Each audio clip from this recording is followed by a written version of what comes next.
Ramayana, Part 22. The reunion of Bharata and Sri Rama. When the prescribed auspicious rites of the 14th day were over, Bharata convened a meeting of his ministers and counselors. As he entered, they all stood up and showed respect.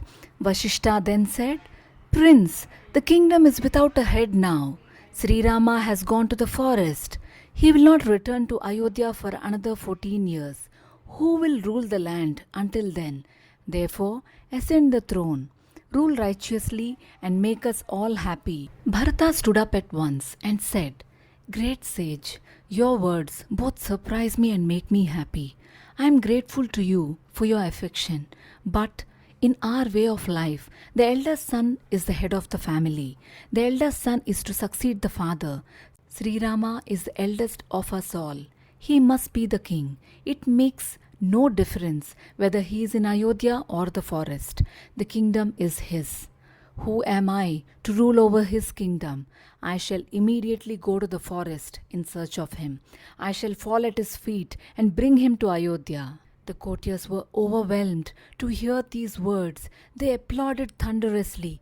Everyone was happy that Bharata was so righteous. Bharata summoned the concerned officers and said, "I shall go to the forest with my retinue and the army and bring Sri Rama back to Ayodhya with the honors due to a sovereign.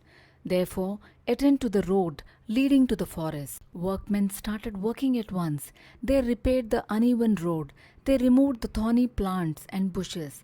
They dug wells on the way. They put up canopies for shade. They built bridges across rivers. They laid excellent roads. Bharata set out to the forest with a huge retinue. With the retinue travelled elephants, horses, and chariots. There were citizens accompanying him. Everyone was eager to see Sri Rama. They came to the banks of Ganga. There Bharata offered oblations to his ancestors. They put up tents and spent the night there. On his way to the forest, Sri Rama had spent the first night in the same place. Guha was the ruler of the region. He learnt that Bharata was camping there. He said to himself, "Why has Bharata come here? I only hope that he will not trouble Sri Rama." He came to Bharata and introduced himself. Bharata said, "Guha, I am Sri Rama's younger brother. I have come in search of my elder brother. I wish to restore his kingdom to him. Do you know where he is now?" These words were greatly comforting to Guha. He was also delighted at Bharata's nobility. He said, "Prince, rest here tonight. Early tomorrow morning I shall arrange for guides to assist you." Bharata said, "Guha, the night before he entered the forest, Sri Rama spent the night here with you, did he not? Where did he sleep?" Guha conducted him to the spot and said, "Prince, Sri Rama and Sita slept here. They did not accept the food I offered. They only drank the water of Ganga. They did not sleep on the mattress of swan's down I made ready, but slept on the grass." Lakshmana kept awake, keeping vigil. Bharata's eyes were filled with tears. He thought, "O fate, did Sri Rama, who should have been the king, have to sleep on the grass? Did he have to deny himself a sumptuous meal and satisfy his hunger with mere water? Did not the sharp points of the grass pierce his body? How could Sri Rama and Sita even sleep? Sri Rama should have awakened to the music of sweet musical instruments. Does he have to wake up to the terrible roar of fierce animals? Oh no, this is not proper. I cannot sleep on soft beds hereafter. The grass will be my bed. Fruits will be my food. I shall wear garments of plant fiber. Lakshmana is more fortunate than I. He has the good fortune of serving our elder brother." Next morning, he rose early. Guha ordered his men to have 500 ships ready. The ships had big bells and huge flags. The winds were favorable. Bharata and his relatives boarded the ships. Some soldiers used rafts to cross the river. Mahouts led their elephants across the river. Some swam across. They all reached Prayag and got off the vessels. Bharata asked his soldiers to rest and himself proceeded to Sage Bharadwaja's ashram. Before setting out, He removed his headwear and also wore a dhoti. He covered his chest with another dhoti. He left his ministers and others at a distance and went alone to the hermitage, following his guru Vashishta. Sage Bharadwaja welcomed Sage Vashishta and Bharata. Bharata made obeisance to the sage and said, "Great sage, I have come in search of Sri Rama. I have to meet him in order to restore his kingdom to him. If you know where he is, please tell me." Sage Bharadwaja said, "Bharata, you are magnanimous. You are rejecting the throne which you have got without your asking. May your fame spread far and wide. Sri Rama is in Chitrakuta. All of you stay here tonight and continue your journey tomorrow." And the sage arranged for a sumptuous feast for Bharata's retinue. Day dawned. Sage Bharadwaja said, "Bharata, at a distance of 2.5 yojanas from here, rise the Chitrakuta mountain.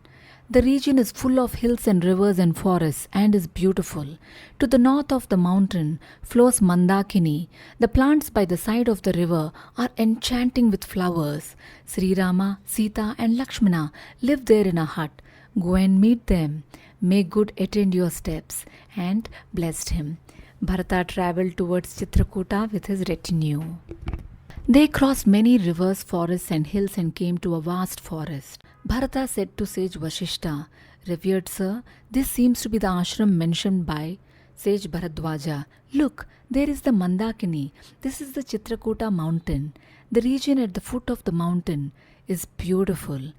Let the soldiers go forward now and scour the forest. Let them search until they catch sight of Sri Rama and Lakshmana." The soldiers went about the forest. At a distance, they saw smoke rising. They returned to Bharata and reported. Bharata said, "Very well, I shall go with a few soldiers. The rest stay here." Then he went with Sumantra and some prominent persons in the direction mentioned by the soldiers. The rest stayed back. At the time, Sri Rama was roaming about with Sita and Lakshmana, enjoying the beauty of nature. He was in a happy mood. He said to Sita, "Sita, look at these lovely scenes. Birds of different kinds fly about here. The mountain peaks rise as if they will pierce the sky. Some parts of the scenery sparkle like silver. Others are red like blood. Some parts are like blazing fire, and yet others like mercury. Here are tigers and leopards. Bears move in large numbers. But this is a holy place, and therefore cruel animals and gentle ones live together. The cow and the tiger drink water from the same pool, standing side by side. All this is the beneficent effect of the tapas of the rishis. This illustrates that in the company of good, everyone becomes good." Just then, they noticed that the animals were running helter-skelter in fear. Sri Rama said, "Lakshmana, why are so many animals racing in fear? See if hunters are chasing them." Lakshmana climbed up a tall tree and surveyed the surroundings. He saw Bharata and his soldiers. At once he climbed down and said, "Brother, Bharata is coming with his soldiers. It looks as if this mother and this son are not satisfied with banishing you to the forest. He is now marching against you with a big army. He wants to defeat us on the battlefield. Let him come. We too will thrash him." Sri Rama said, "Lakshmana, do not be rash. Do not speak without adequate reflection. You should not judge people on the basis of mere conjecture. Why should we infer that Bharata is coming to attack us? He is very righteous. I know his mind. Probably he is coming to take us back to Ayodhya. In all probability, our coming to the forest has hurt him deeply. That is why he has come here. This is beyond doubt. Let us receive him. Let us welcome him affectionately." So saying, he entered the hut. Just then, Bharata too entered the hut. He saw Sri Rama and Sita sitting on the kusha grass. Joy, happiness, grief, weeping all overwhelmed him simultaneously. He trembled. The blood vessels on his neck swelled. His eyes grew dim. He hastened in order to touch Sri Rama's feet, but overwhelmed by his tumultuous emotions, he fell and swooned. Both Sri Rama and Lakshmana raced to him and raised him. Bharata regained consciousness. Weeping loudly, he touched Sri Rama's feet and saluted him. Sri Rama drew him towards himself and embraced him. All who were there were deeply moved. Tears filled every eye.